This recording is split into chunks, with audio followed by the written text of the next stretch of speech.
Hello, everyone. Welcome to this episode of Wehry History and Entertainment News of the Berkshires and beyond.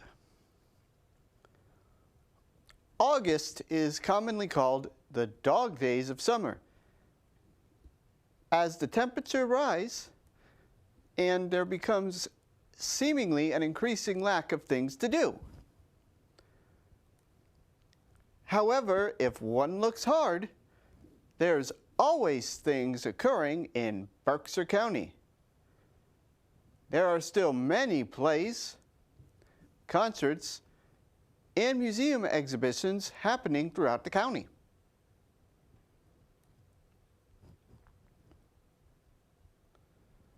First, it's time for this episode's trivia question. This episode's question is, who was the first female commander for NASA? Now, for this episode's local headlines.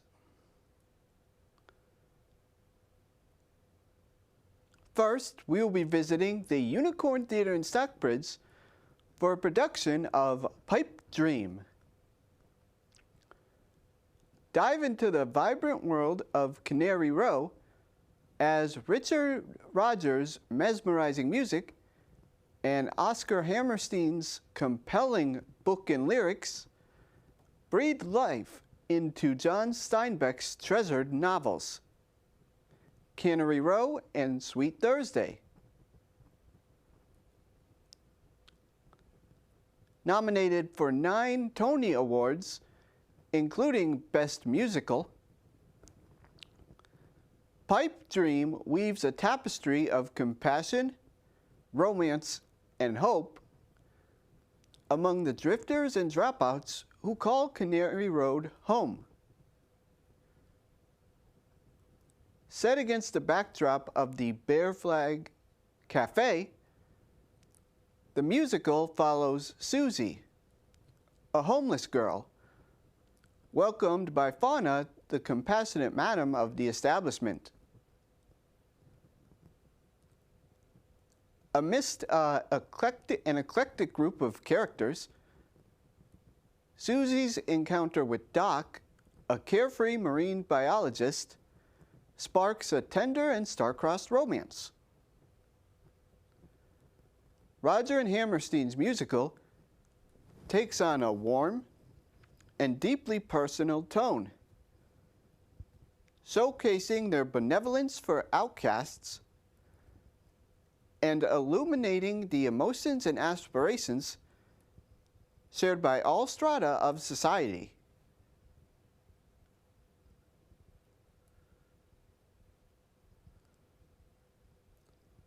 This show will be playing from now until August 31st.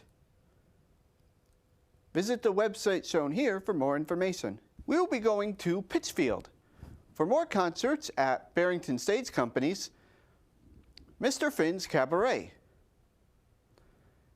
These are very similar to the ones that I discussed on the last episode. First up performing will be Julie Benko. When Julie Benko first took the stage as the standby for Fanny Brice in Funny Girl, she could not have anticipated that she would make her bow as Broadway's newest breakout star. Joined by her husband, Jason Yeager, on piano, Julie reflects on the journey leading to her meteoric rise,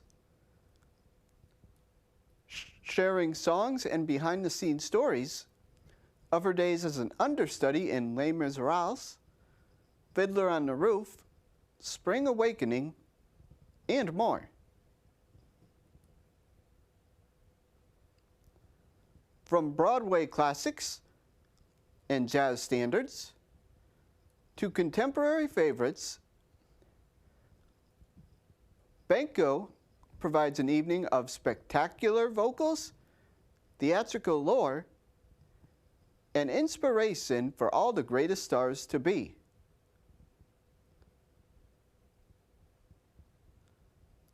This is a one-night only event scheduled for August 30th.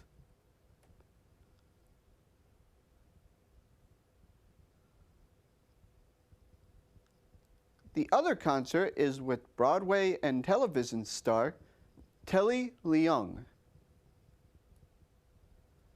He delivers an intimate evening of personal stories and songs that chronicles his beginnings as a Chinese-American child of immigrants in Brooklyn to his international career on stage and on screen.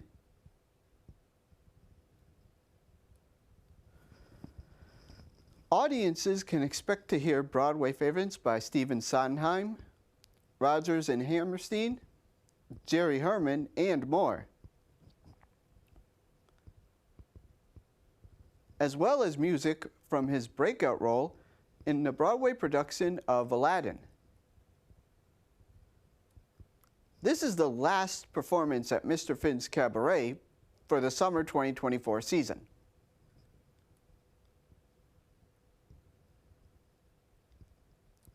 This event is scheduled for August 31st and September 1st.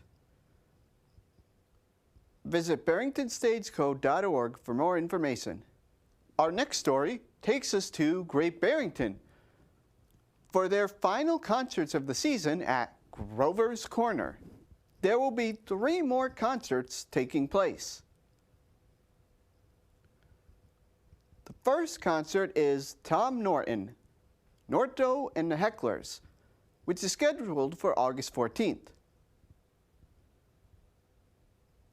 The second is the family band Terry a la Berry, which is scheduled for August 17th. Finally, the Bobby Sweet Band will be performing on August 25th.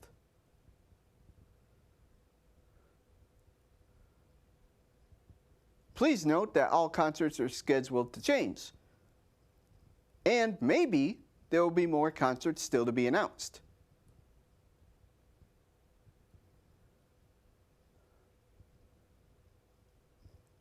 All concerts will be taking place from 5:30 to 7:30 p.m.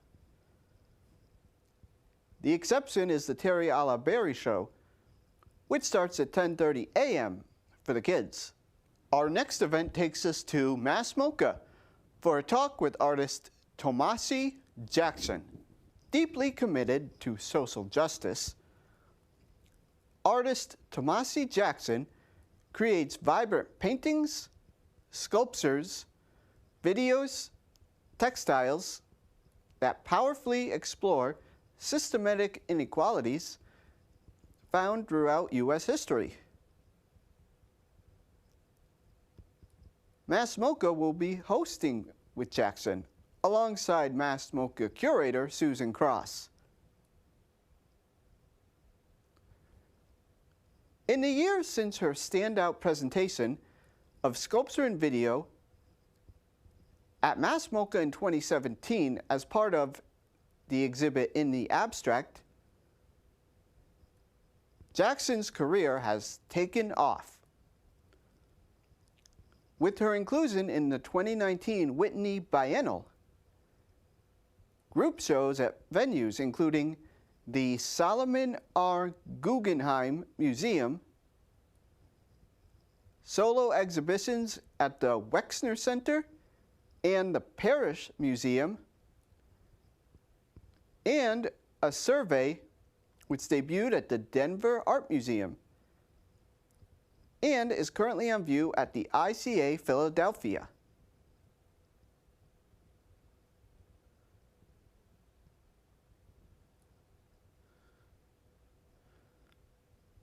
This event is scheduled to take place on August 29th at 6 p.m.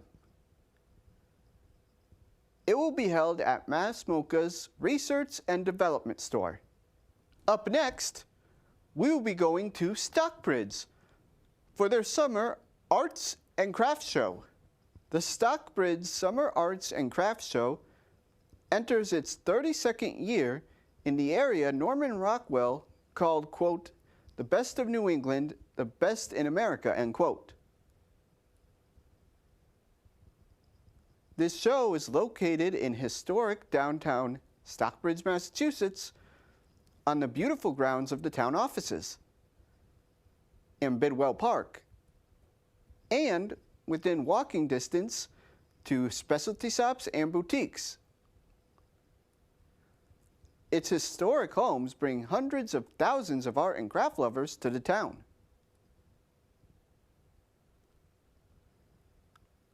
Among the returning artisans will be Sue Chi Pottery of Pittsford, Vermont, and Barbara Doncaster, a Berkshire artist with her studio in Great Barrington, local artist Linda Barbarato of Stockbridge, and more.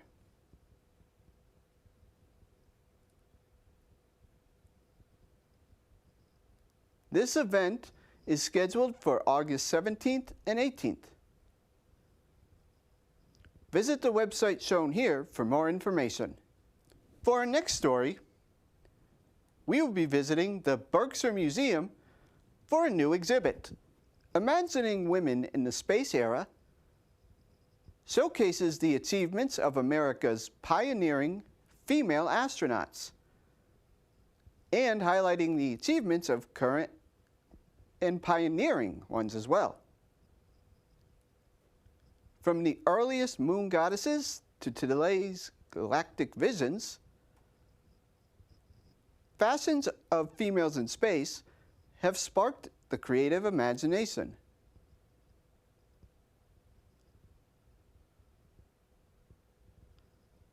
On display in the exhibition are vintage and current images of female space travelers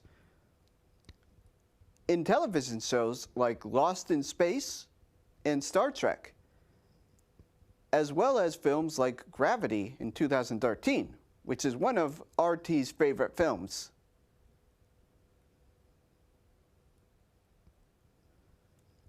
The exhibition reminds us of the groundbreaking achievements of pioneering astronauts, with photographs of Sally Ride, America's first woman in space,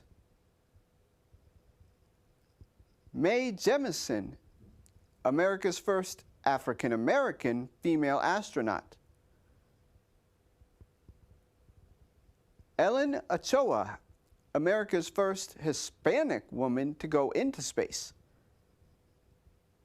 and Berkshire County native Stephanie Wilson. The exhibition also reflects a world where important changes are underway, as more and more women are participating in NASA's space programs, as astronauts and as astronautical engineers.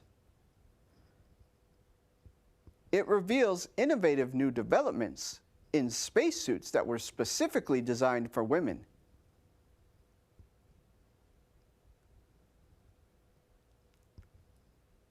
This exhibit will be held from now until September 8th. Visit the website shown here for more information. Women in Space also provides the answer to this episode's trivia question. As a reminder, this episode's question was, who was the first female commander for NASA? The answer is Eileen Collins. Selected by NASA in January 1990, Collins became an astronaut in July 1991.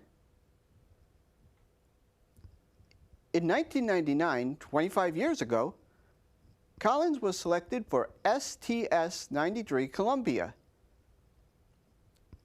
According to NASA's website, quote, STS-93 highlighted the development of the Chandra X-ray Observatory.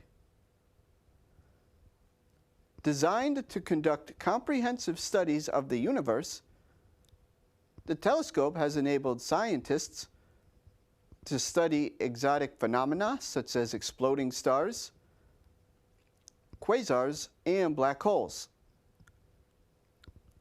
On STS-93, Collins was the first woman space commander, end quote.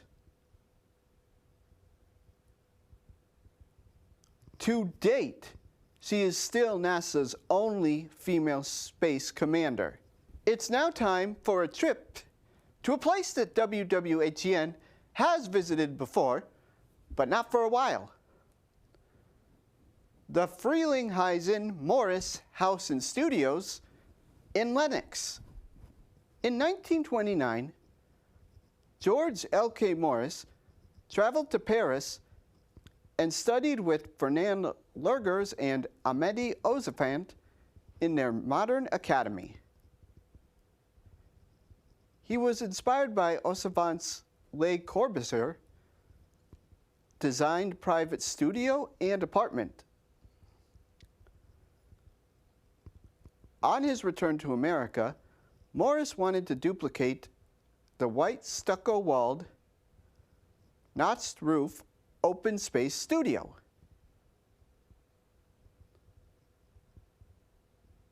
In 1931, with the help of Boston architect and Yale classmate George Sanderson,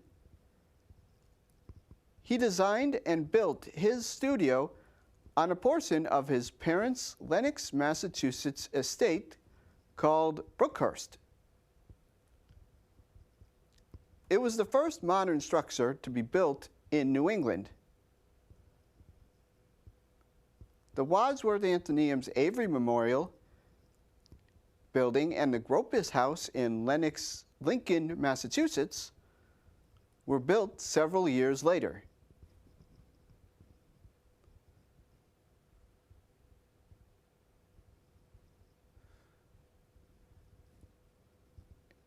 In 1941, now married to artist and singer Susie Frelinghuysen,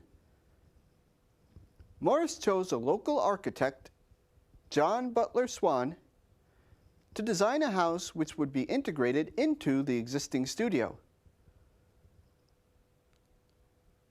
Swan admired modernism and had spent time in the indigenous buildings of Arizona and New Mexico. A two-story stucco and glass block house with the colorful mural by Morris connecting the house and garage was built.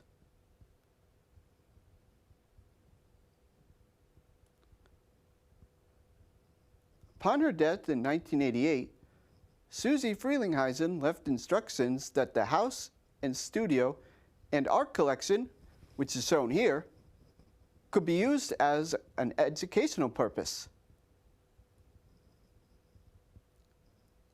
After receiving approval from the two towns of Stockbridge and Lenox, on which the 48-acre estate lies, the house and studio opened for visitation in 1998.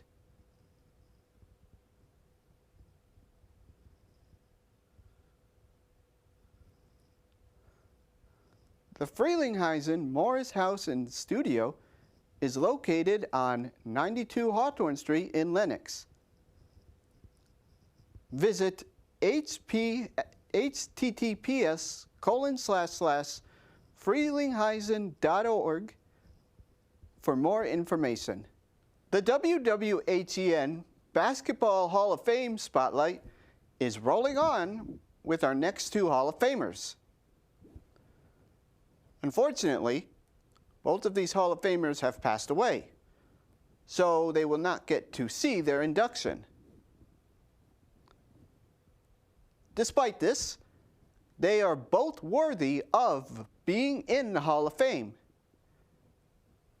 They are Walter Davis and Harley Redden. Walter Davis was very underappreciated during his career. His road to basketball glory started at the University of North Carolina. There, he was named to the All-ACC team, which in the 1970s was no easy feat. as the conference was largely considered to be the toughest in college basketball. In 1976, Davis was the leading scorer for the gold medal winning U.S. men's basketball team.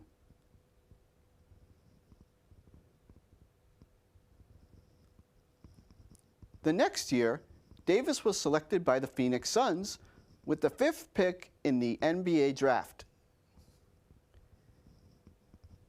Davis had an immediate impact, scoring 24.2 points per game, being named to the All-Star game, and being named second-team All-NBA. This season was his career best, but Davis was far from a one-season wonder.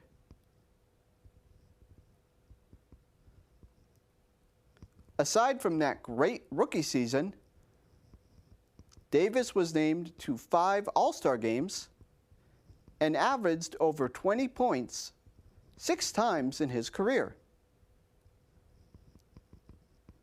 In 1983, Davis set an all-time NBA record when he successfully scored his first 34 points before finally missing a shot. He made his first 15 field goals and converted 4 straight free throws before missing a jumper with 55 seconds left in the game. Even though it's been over 30 years since Walter Davis last played a game, he still remains the all-time leading scorer for the Phoenix Suns. Although current player Devin Booker is right on his heels.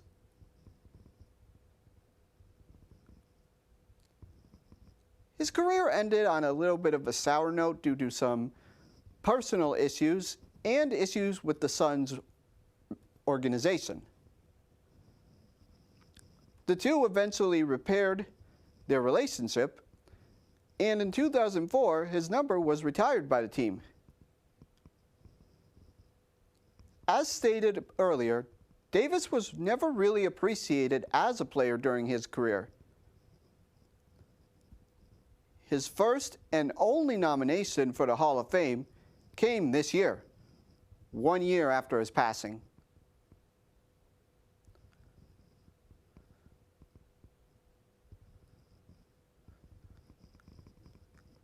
The other inductee being discussed this episode is Harley Redden.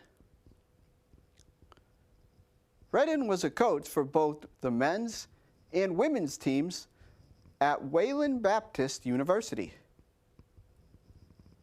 He had 151 wins and 88 losses with the men's basketball team from 1948 to 1956. During his tenure, Redden and the men's team reached the first round of the NI Men's Basketball Championships in 1954 and 1955.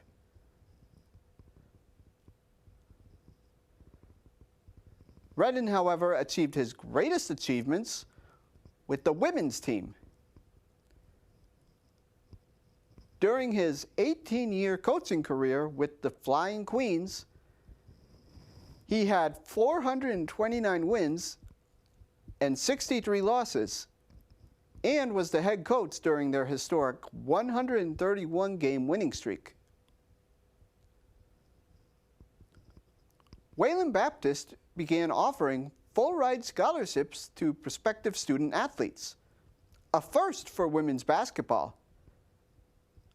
In order to compete with the well-funded business teams that largely comprised AAU basketball at that time.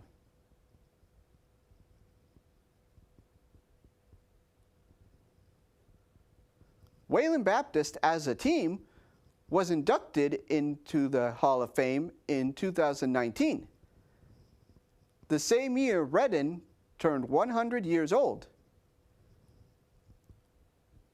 Redden passed away in 2020.